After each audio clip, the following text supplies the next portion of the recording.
Yo nací como actor en el teatro y el teatro es lo que me da vitalidad y me da fuerza y le da sentido para mí a la actuación. Creo que es realmente mm, el género que más le permite a uno acercarse al arte o ser artista en algún momento.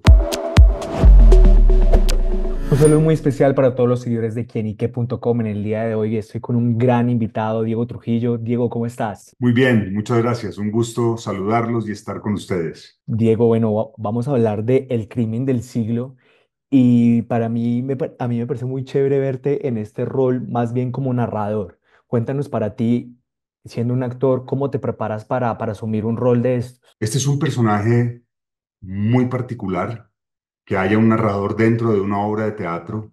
Desde luego los narradores han existido siempre en el teatro, pero este es un narrador que actúa de distintas maneras. Es una persona que cuenta datos históricos y hechos que tienen que ver con el asesinato de Gaitán que los actores no pueden contar. Entonces, hace que la información mm, que recibe el público sea muy importante y muy relevante. Aparte de esto, funciona como el enlace entre el cambio entre una escena y otra, porque la obra está contada en distintos espacios escénicos dentro del mismo escenario. Y para que haya esas transiciones se necesitan unos espacios en donde el narrador interviene.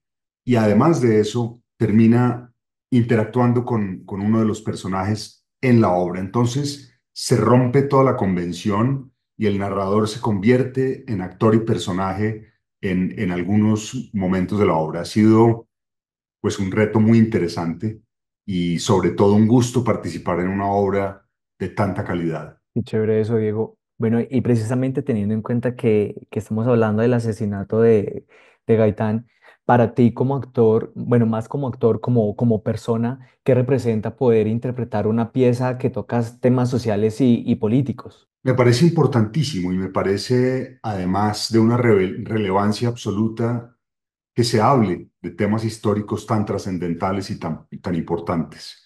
Hoy en día los jóvenes ya no estudian historia ni geografía en el colegio, ni conocen episodios como este. Un episodio que marcó la historia de Colombia, que rompió en dos la historia de Colombia en 1948 y que desencadenó esa era y esa época de violencia que hemos vivido hasta el día de hoy. Que los jóvenes entiendan o que los adultos y los viejos vuelvan a ver y entiendan que estos episodios históricos hay que seguirlos contando siempre para que no se repitan, es muy importante. Pero más allá de eso, también es una obra que no plantea certezas, sino dudas, dudas en torno al asesinato, dudas que quedaron tal vez resueltas hace 77 años cuando lo asesinaron, pero que hoy en día aún son válidas, plantearlas, y en este caso, muy especialmente desde el punto de vista del asesino y no desde el punto de vista de Gaitán, que es lo que hace que la obra sea fascinante, porque mezcla la ficción con la realidad. La vida de Juan Roa Sierra, que es un misterio, es contada por Miguel Torres magistralmente desde la ficción y la incorpora en un episodio histórico tan trascendental. Diego, y si bien en estas últimas dos respuestas nos has estado dando como ciertos adelantos, pero ¿cuál crees que sea ese principal detalle por el que hay que ir a ver el crimen del siglo?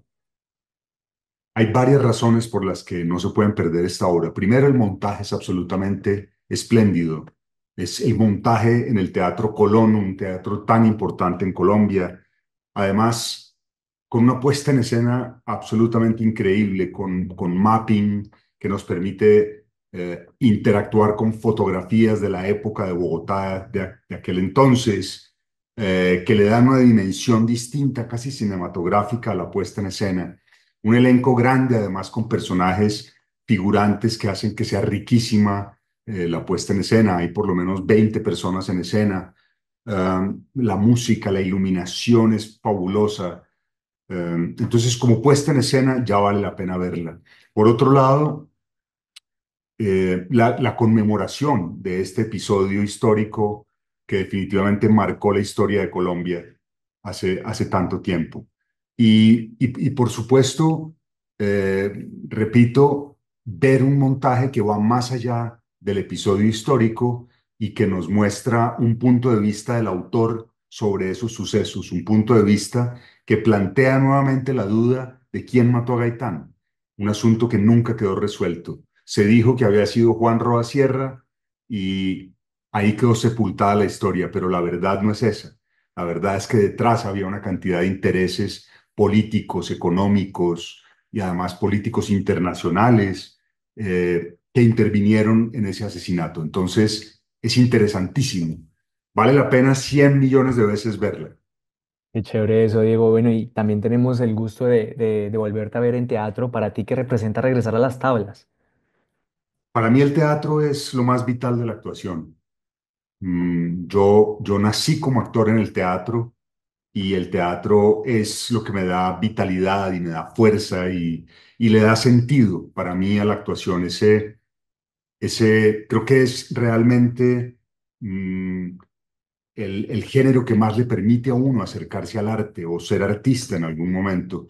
Esa interacción con el público, ese momento único e irrepetible que se produce cada noche entre el público y los actores es absolutamente mágico.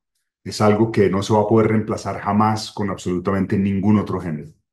Qué chévere eso. Bueno, Diego, y dejando un poquito de lado el teatro, también hace poquito te pudimos ver en Medusa y sabemos que en redes ha causado todo un revuelo. ¿Qué opinas de todos esos comentarios que les han hecho, sobre todo enfocándose en el acento? Pues no en ti, porque ya te hemos visto muchas veces en tu onda caribeña, pero ¿qué opinas de esos comentarios?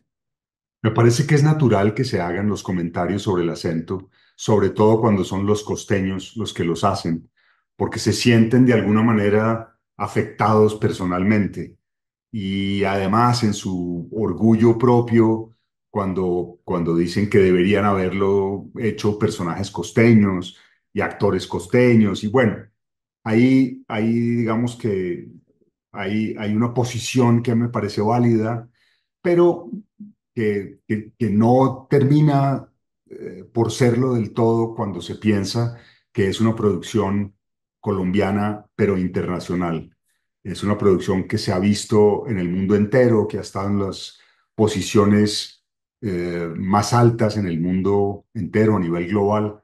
Y por fuera de Colombia nadie ni siquiera se entera del acento. Entonces, el acento para mí pues es irrelevante. Me parece mucho más importante que se haya decidido hacer una producción en Barranquilla y que se haya tomado a Barranquilla como el ejemplo de una ciudad caribeña, que para hablar de la costa hablemos de una ciudad como Barranquilla, que es una ciudad pujante, que progresa, que es ejemplo hoy en día para el resto del país y que guarda además todo ese sabor del Caribe que tanto nos representa en el resto del mundo. Entonces, creo que eso es lo que habría que resaltar, el esfuerzo que se hace para que una producción se haga de esa manera en Barranquilla eh, y que se haga con absolutamente toda la inversión y con un elenco de primerísima línea y bueno, eso. Súper.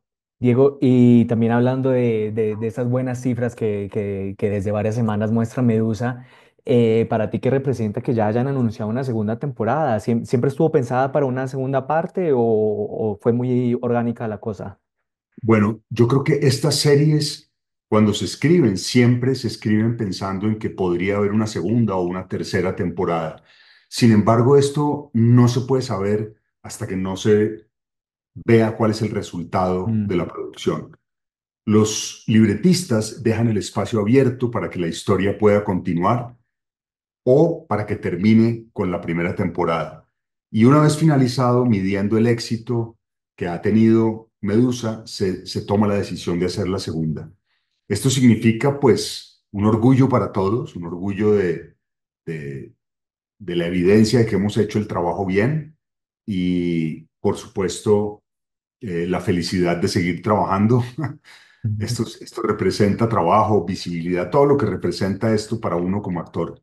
Me hace muy feliz el resultado de la serie y me hace muy feliz, además que no me hayan matado en la primera, porque también puede pasar que lo eliminan a uno y bueno, pero en esta no, el personaje tuvo tanta importancia que va en la segunda y yo creo que tampoco lo matan en la segunda y dejan abierta la posibilidad de la tercera. Qué chévere eso.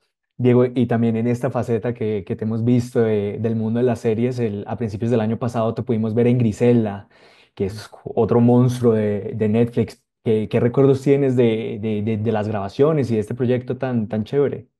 Mira, yo he hecho algunos pocos proyectos del calibre de Griselda. Quiero decir, grabaciones o filmaciones que se han hecho en el exterior, Ujú. eh, una película de Hollywood, Sí. tal.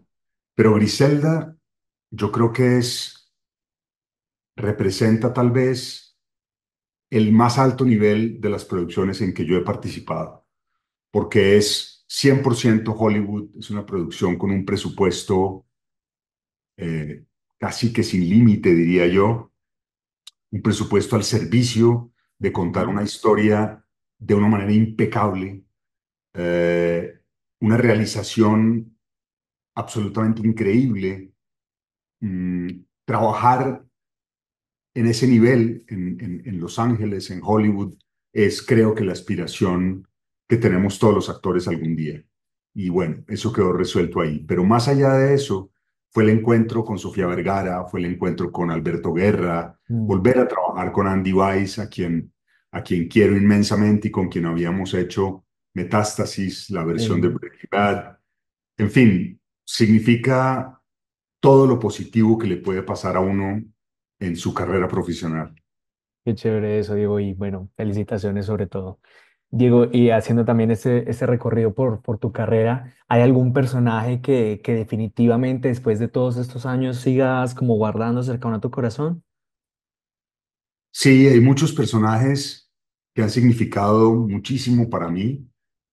Todos han hecho parte de una carrera realmente afortunada y brillante. Y lo digo no tanto por mí como por las conjunciones del destino que me han llevado por un camino realmente afortunado. Y hay personajes que significan mucho, no necesariamente por la calidad de la actuación o por la calidad del proyecto, sino por lo que han significado en términos de visibilidad, en términos personales. Son, por ejemplo, el personaje de Perro Amor, que fue tal vez el personaje que me dio por primera vez visibilidad a través de un premio en Colombia. Ahí ya me reconocieron como actor por primera vez.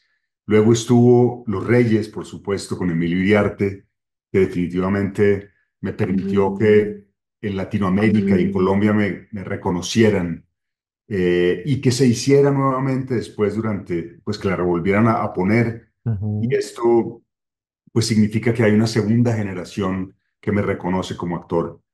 Y está, desde luego, el personaje Metástasis, porque fue un personaje que fue un reto actoral enorme, profesionalmente quizás, fue en ese momento lo más importante que había hecho.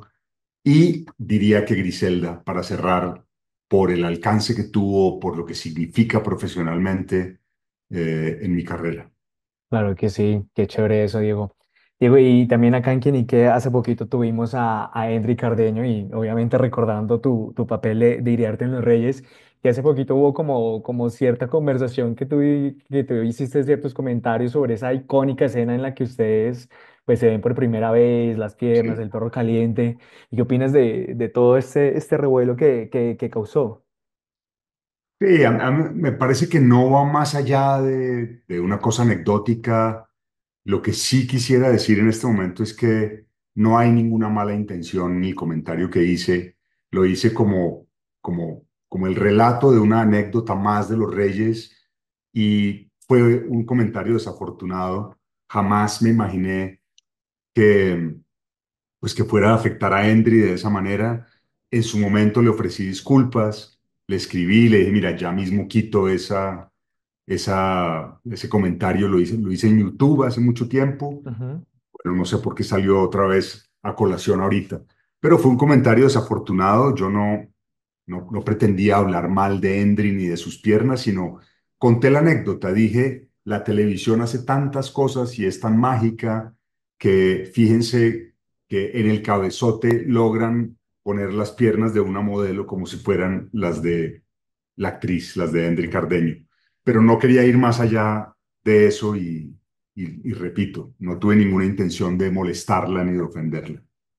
Bueno, Diego, y ya para terminar esta entrevista, con este recorrido que hicimos por tu carrera y con la obra de teatro que se viene, ¿crees que hay algo que todavía sueñas que sigas persiguiendo en tu trabajo? Mira, no hay algo específico que yo persiga. Yo he tenido una carrera, como te digo, llena de sorpresas y llena de caminos afortunados y maravillosos. Yo me dejo sorprender en el camino con lo que surge, con lo que va pasando, pero lo único cierto es que no me quedo quieto, nunca me he quedado quieto, siempre he estado buscando alternativas dentro del oficio y tanto que hoy en día he llegado a montar unos talleres de actuación para no actores, unos talleres eh, que me han permitido encontrarme por fin con la docencia, una cosa que quería hacer desde hace un tiempo, pero necesitaba prepararme, estructurar el taller, hacerlo responsablemente. Finalmente lo hice, lo lancé y ahora eso está andando increíble. Entonces, pues es eso, yo me sorprendo a mí mismo con todo lo maravilloso que me va pasando en el camino. Qué bonito eso. Bueno, Diego, muchísimas gracias por este espacio, por esta entrevista y bueno, sobre todo mucho éxito con el crimen del siglo. A ti, a todos ustedes, allá los espero en el Teatro Colón a partir del 9 de abril. No se pierdan esa obra. Muchas gracias.